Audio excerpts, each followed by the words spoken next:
The humanitarian crisis in Gaza is spiraling. People on the ground are telling the media that things are getting harder every day.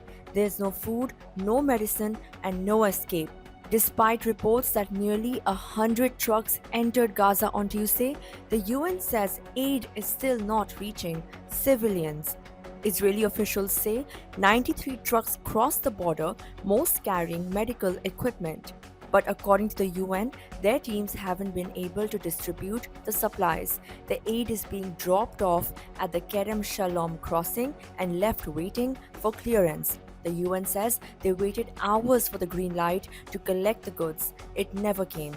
Other crossings remain closed or tightly controlled. Meanwhile, desperation grows. 15 people have been killed in Gaza since midnight in Israeli airstrikes, according to reports. 11 of those were in Jabalia, including a child. A nurse in southern Gaza told the media, and I quote, "My children are crying from hunger. I can't protect them from the bombs, the heat, or the starvation." End quote. The medical aid group Doctors Without Borders says the healthcare system is collapsing. Supplies are critically low, hospitals and homes are being targeted, and access to care is becoming impossible. The group says children are arriving with horrific third-degree burns and there's no pain medication.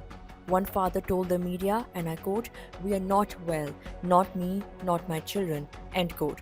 Another, Adam al-Batrawi, describes wandering for hours looking for flour. He couldn't find any. He says it's heartbreaking.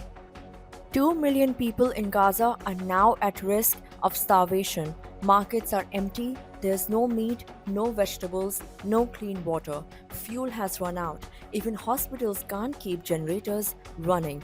Claire Manera, the emergency coordinator for Doctors Without Borders in Gaza, says the limited aid inside hasn't reached communities. She adds that Israeli conditions on distribution are not safe.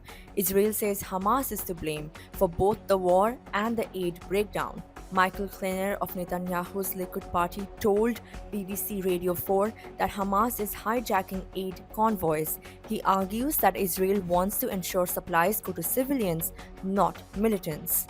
Kleiner accuses critics of ignoring Hamas's role in prolonging the conflict, and he draws comparisons to World War II, asking if people would have sympathized with German civilians in bombed cities like Dresden. He says 58 hostages remain in Gaza, 23 may still be alive.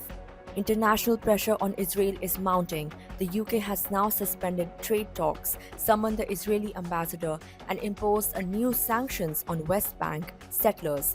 Former Israeli Prime Minister Ehud Olmert says pressure is building, but still not enough. He suggests US intervention could sway Netanyahu's government. Pope Leo has also weighed in, calling for an end to hostilities and for fair humanitarian aid to enter Gaza. Speaking from St. Peter's Square, the Pope said the suffering of children, the elderly, and the sick must end.